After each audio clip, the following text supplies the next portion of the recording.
तीसरे दिन पहले गेंदबाजी करते हुए भले ही जल्दी ही झटक लिए भारतीय टीम ने साउथ अफ्रीका टीम के बचे हुए विकेट, परंतु फिर बल्लेबाजी करते हुए खराब प्रदर्शन के चलते 80 रनों पर ही लग गए थे। भारतीय टीम को 8 बड़े झटके, लगने लगा अब यही हो जाएगा टीम इंडिया के बल्लेबाजी का अंत। परंतु फिर मैदान में उतरे अक्षर पटेल ने T20 अंदाज में की ऐसी विस्फोटक बल्लेबाजी जिसने पलट डाला पूरा मैच, जिसे देख भारतीय प्रशंसकों के साथ कोच गौतम गंभीर भी हो गए हैरान। जी हां, आपको इस वीडियो में दिखाने जा रहे हैं आज के भारत साउथ अफ्रीका पहले टेस्ट मुकाबले की तीसरे दिन की पूरी हाईलाइट, तो अंत तक वीडियो जरूर देखिएगा। लेकिन इससे पहले अगर आप भी भारतीय टीम को एक बेहतरीन टीम मानते हो तो इस वीडियो को दिल से एक लाइक जरूर करें। नमस्कार दोस्तों, 2 मैचों की टेस्ट श्रृंखला का पहला और अब तक का सबसे रोमांचक सांसों को रोक देने वाला महामुकाबले का तीसरे दिन का खेल आज क्रिकेट इतिहास की 2 बड़ी टीमें भारत और साउथ अफ्रीका के बीच ईडन गार्डन्स कोलकाता में खेला गया। दोस्तों, कल भले ही दूसरे दिन भारतीय बल्लेबाजों के द्वारा काफी खराब प्रदर्शन साउथ अफ्रीका के खिलाफ देखने को मिला था, लेकिन इसके बाद सर रविंद्र जडेजा के बलबूते जिस तरह की वापसी टीम इंडिया ने की लाजवाब थी।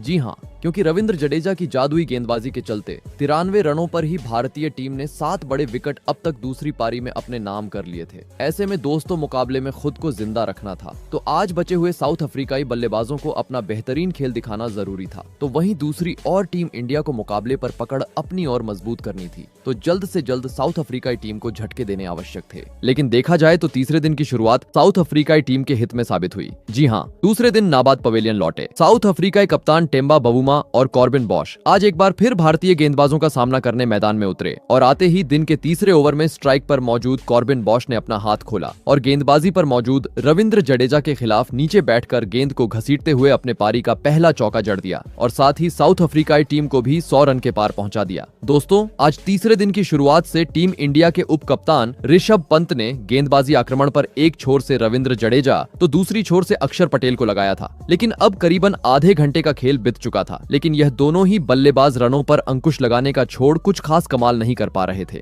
इस कारण दोस्तों मैच के 42वें ओवर में गेंदबाजी में बड़ा बदलाव देखने को मिला, जहां पर टीम इंडिया के दूसरे जादुई स्पिनर गेंदबाज कुलदीप यादव खेल में आए। लेकिन दोस्तों कुलदीप यादव को गेंदबाजी पर लगाने का फैसला मानो जैसे टीम इंडिया का पूरी तरीके से गलत साबित हुआ। जी हां, क्योंकि कुलदीप यादव के आते ही ओवर की पहली ही गेंद पर कॉर्बिन बॉश ने उनका समाचार लिया और कवर्स की ओर जोरदार कट लगाते हुए गेंद को सीमा रेखा के पार पहुंचा दिया। दोस्तों, कोलकाता की यह ईडन गार्डन की पिच स्पिनर गेंदबाजों को भले ही काफी मददगार साबित होते हुए नजर आ रही थी, लेकिन साउथ अफ्रीकाई बल्लेबाज भी काफी डटकर जिस तरह का खेल मैदान पर दिखा रहे थे काबिले तारीफ था, क्योंकि अब हर ओवर में काफी आसानी से 3 से 4 रन बनते हुए मैदान पर नजर आ रहे थे। लेकिन असली मजा देखने को मिला मैच के 45वें ओवर में, जहां पर गेंदबाजी पर आए कुलदीप यादव के खिलाफ स्ट्राइक पर मौजूद कॉर्बिन बॉश ने आतंक मचा दिया और ओवर की तीसरी गेंद पर सामने की ओर 101 मीटर का आसमानी छक्का जड़ते हुए सभी को हैरान कर डाला। जी हां, क्योंकि इस छक्के के साथ ही अब साउथ अफ्रीकाई टीम की लीड 100 रन के पार पहुंच चुकी थी। दोस्तों, धीमी गति से ही सही, लेकिन साउथ अफ्रीकाई जोड़ी अब टीम इंडिया के गेंदबाजों को परेशान करती हुई मैदान पर नजर आ रही थी, जिसे देख भारतीय प्रशंसक के साथ पवेलियन में बैठे भारत के अन्य खिलाड़ी भी काफी ज्यादा चिंतित मैदान पर नजर आ रहे थे। किसी भी हाल में वापसी करनी थी, तो अब इस जोड़ी को तोड़ना टीम इंडिया के लिए आवश्यक हो चुका था। और दोस्तों, इसी बीच टीम इंडिया की उप कप्तान ऋषभ पंत ने चालाकी की और अचानक से स्पिनर गेंदबाजों को हटाकर गेंद थमाई अपने अनुभवी गेंदबाज जसप्रीत बुमराह को। और दोस्तों, बुमराह ने भी आते ही ऋषभ पंत का फैसला सही साबित करके दिखाया, जहां पर पहले ही गेंद को बुमराह ने अंदर की तरफ डाला, जिसको स्ट्राइक पर मौजूद सेट बल्लेबाज कॉर्बिन बॉश समझ नहीं पाए और सीधा क्लीन बोल्ड होते हुए अपना कीमती विकेट गवा बैठे। आपको बता दें, जसप्रीत बुमराह ने कॉर्बिन बॉश को 25 रनों पर पवेलियन का रास्ता दिखाया। दोस्तों, लंबे अंतराल से चल रही साझेदारी का अंत होने के चलते अलग ही खुशी अब भारतीय खिलाड़ी और साथ ही भारतीय प्रशंसकों के बीच देखने को मिल रही थी, क्योंकि अब साउथ अफ्रीकाई टीम के महज अंतिम 2 विकेट शेष थे। ऐसे में अब मैदान में उतरे साइमन हार्मर दोस्तों एक छोर से भले ही साउथ अफ्रीकाई टीम अपने विकेट गंवाते जा रही थी, लेकिन दूसरी छोर पर खड़े कप्तान टेम्बा बवुमा ने भारतीय गेंदबाजों के खिलाफ अपना शानदार खेल जारी रखा और कुछ ही देर बाद इस कठिन भरी पिच पर अपना धमाकेदार 50 जड़ दिया। आपको बता दें, जैसे ही टेम्बा बवुमा ने अपने 50 रन पूरे किए, साउथ अफ्रीका के खिलाड़ियों के साथ भारतीय प्रशंसक भी खड़े होकर उनकी प्रशंसा करते हुए नजर आए, क्योंकि इस पिच पर बल्लेबाजी करना काफी मुश्किल नजर आ रहा था। लेकिन इसके बावजूद जिस तरह की बल्लेबाजी टेम्बा बवुमा ने दिखाई वह काबिले तारीफ थी। और दोस्तों इसी के चलते कुछ ही देर में साउथ अफ्रीकाई टीम ने 150 रन का आंकड़ा भी पार कर लिया, जिस कारण अब परिस्थितियों को देख साउथ अफ्रीकाई टीम इस मुकाबले पर हावी होती हुई नजर आ रही थी। लेकिन इसी बीच बड़ा वाकया मैदान पर देखने को मिला, जहां पर 55वां ओवर लेकर आए मोहम्मद सिराज की पहली गेंद को स्ट्राइक पर मौजूद टेम्बा बवुमा समझ नहीं पाए और गेंद सीधे उनके पैड से जा टकराई। इसके बाद भारतीय खिलाड़ियों ओक ने अपील की और अंपायर ने भी टेम्बा बवुमा को आउट करार दिया। परंतु दोस्तों तुरंत ही साउथ अफ्रीकाई कप्तान टेम्बा बवुमा ने डीआरएस की मांग की और डीआरएस में देखने को मिला कि गेंद स्टंप के साइड से निकलते हुए आगे की तरफ जा रही है। इस कारण दोस्तों अंततः अंपायर को अपना फैसला बदलना पड़ा और एक बड़ा जीवनदान टेम्बा बवुमा को हासिल हो गया। परंतु दोस्तों गेंदबाजी पर मौजूद मोहम्मद सिराज ने पीछे हटने का नाम नहीं लिया और 2 गेंद बाद ही टेम्बा बवुमा का साथ निभा रहे साइमन हार्मर को अपनी तेज रफ्तार की गेंद में फंसाया और सीधा क्लीन बोल्ड करते हुए साउथ अफ्रीकाई टीम को 9वां झटका दे दिया। आपको बता दें साइमन हार्मर इस दूसरी पारी में 20 गेंद में मात्र 7 ही रन बना पाए। ऐसे में अब साउथ अफ्रीका का मात्र 1 विकेट शेष था। मैदान में उतरे केशव महाराज और दोस्तों इस अंतिम विकेट को भी ओवर की 6ठी गेंद पर मोहम्मद सिराज ने एलबीडब्ल्यू के रूप में हासिल कर लिया और साउथ अफ्रीकाई टीम के दूसरे पारी को 153 रनों पर सिमट डाला। ऐसे में अगर बात की जाए गेंदबाजी की तो इस दूसरी पारी में टीम इंडिया की ओर से सबसे अधिक 4 विकेट रविंद्र जडेजा ने झटके। आपको बता दें 153 रनों पर ऑल आउट करने के चलते अब टीम इंडिया को यह पहला टेस्ट मुकाबला जीतने के लिए 124 रनों का लक्ष्य मिला है। ऐसे में दोस्तों दूसरी पारी में टीम इंडिया की ओर से अब यशस्वी जायसवाल और केएल राहुल लक्ष्य का पीछा करने मैदान में उतरे। लेकिन दोस्तों साउथ अफ्रीकाई टीम की ओर से पहला ओवर लेकर आए मार्को यानसन ने आते ही धमाल मचा डाला और टीम इंडिया के ओपनिंग बल्लेबाज यशस्वी जायसवाल को अपने बाहर जाती हुई गेंद खेलने पर मजबूर किया और विकेट कीपर के हाथों कैच आउट करवाते हुए पहले ओवर की तीसरी ही गेंद पर भारतीय टीम को पहला झटका दे दिया। आपको बता दें यशस्वी जायसवाल लक्ष्य का पीछा करते हुए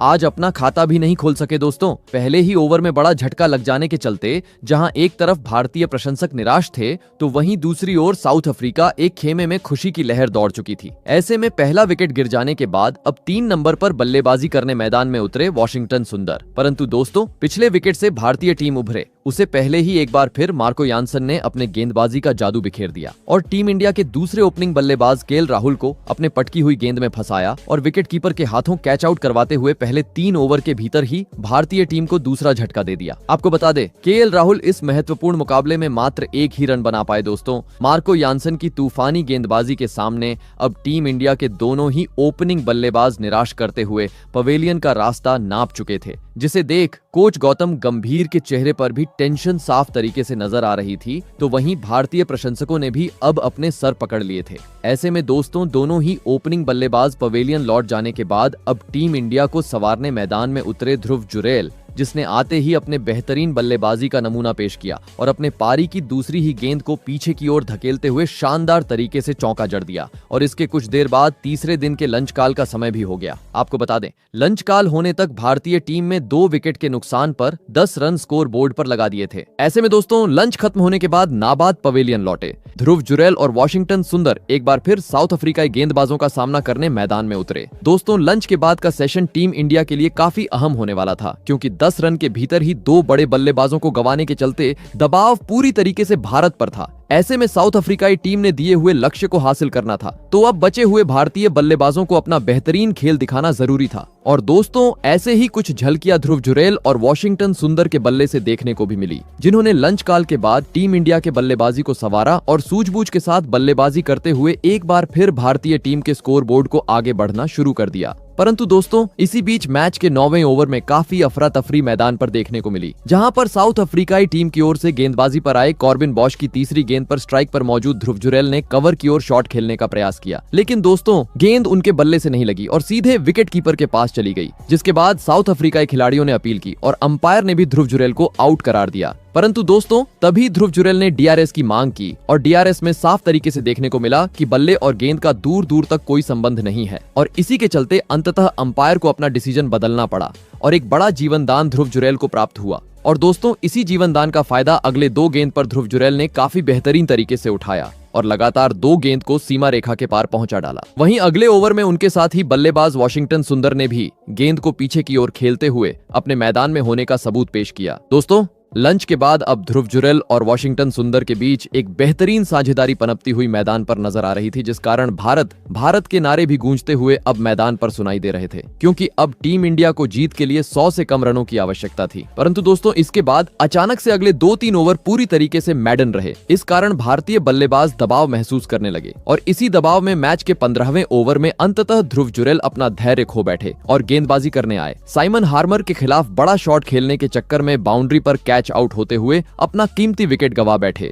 आपको बता दें, ध्रुव जुरैल 34 गेंद में 13 रन बनाकर आउट हुए। दोस्तों, इस एक विकेट ने अब एक बार फिर टीम इंडिया की मुश्किलों को बढ़ा दिया था, क्योंकि अभी तक 50 रन भी भारतीय टीम स्कोरबोर्ड पर नहीं लगा पाई थी और 3 महत्वपूर्ण बल्लेबाज खराब शॉट खेलते हुए अब पवेलियन का रास्ता नाप चुके थे, जिस कारण देखा जाए तो पूरी तरीके से दबाव टीम इंडिया पर था। ऐसे में दोस्तों, इस दबाव से टीम को हटाने के लिए मैदान में उतरे भारत के सबसे विस्फोटक बल्लेबाज ऋषभ पंत, जिनसे आज सभी भारतीय प्रशंसक इस महत्वपूर्ण मुकाबले में एक बड़ी पारी की आस लगाकर बैठे थे। परंतु दोस्तों, मैदान में उतरे नए बल्लेबाज ऋषभ पंत आज प्रशंसकों की उम्मीद पर खरा उतरने में पूरी तरह असफल रहे और 3 ओवर बाद ही साइमन हार्मर की गेंद में फंस गए और कोर्ट एंड बोल्ड होते हुए जल्दी ही पवेलियन का रास्ता नाप ली। आपको बता दें, ऋषभ पंत आज टीम के लिए महज 2 ही रन बना पाए। दोस्तों, साउथ अफ्रीका की चल रही जादुई गेंदबाजी के सामने टीम इंडिया के बल्लेबाज अब मानो जैसे अपने घुटने टेकते जा रहे थे, क्योंकि कोई भी बल्लेबाज ज्यादा वक्त तक अब साउथ अफ्रीकाई बल्लेबाजों का सामना नहीं कर पा रहा था और अंतराल समय से अपने विकेट गंवाते जा रहा था, जिस कारण टीम इंडिया बैकफुट पर जानी अब शुरू हो चुकी थी। ऐसे में दोस्तों, अब साउथ अफ्रीकाई गेंदबाजों का सामना करने मैदान में उतरे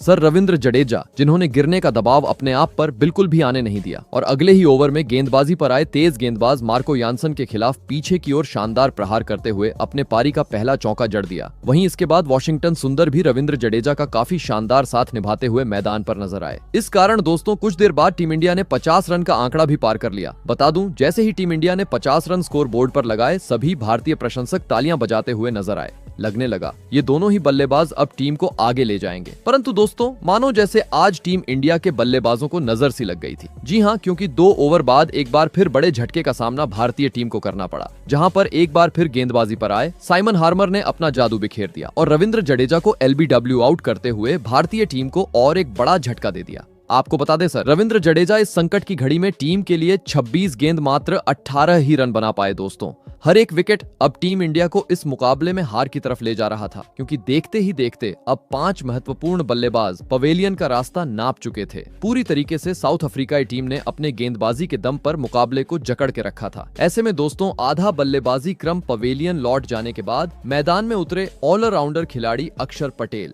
परंतु दोस्तों, अक्षर पटेल की ओर से कुछ खासी बल्लेबाजी देखने को मिले। उससे पहले ही साउथ अफ्रीकाई कप्तान टेम्बा बवुमा ने चालाकी की और गेंद थमाई अपने अनुभवी स्पिनर गेंदबाज एडम मार्क्रम को। और दोस्तों, एडम मार्क्रम ने भी आते ही कप्तान टेम्बा बवुमा का यह फैसला सही साबित करके दिखाया और लंबे अंतराल से बल्लेबाजी कर रहे वॉशिंगटन सुंदर को अपने फिरकी में फंसाया और स्लिप में खड़े खिलाड़ी के हाथों कैच आउट करवाते हुए टीम इंडिया की मुश्किलों को और बढ़ा दिया। आपको बता दें, वॉशिंगटन सुंदर 31 रन की एक संघर्षपूर्ण पारी खेल आउट हुए। दोस्तों, इस विकेट के साथ अब टीम इंडिया के सभी बल्लेबाज खत्म हो चुके थे, यानी अब निचले क्रम के बल्लेबाज मैदान में आने बाकी थे। ऐसे में अब मैदान में उतरे लेफ्ट हैंडेड बल्लेबाज कुलदीप यादव। परंतु दोस्तों, बड़े बल्लेबाज साउथ अफ्रीका गेंदबाजों के सामने टिक नहीं पा रहे थे। तो कुलदीप यादव किस खेत की मूली थे? जी हां, क्योंकि 2 ओवर बाद कुलदीप यादव का शिकार भी साउथ अफ्रीका की टीम ने कर लिया और भारतीय टीम के जीत को लगभग पूरा खत्म सा कर दिया, क्योंकि अब टीम इंडिया के पास मात्र अंतिम 2 विकेट शेष थे। मैदान में उतरे जसप्रीत बुमराह।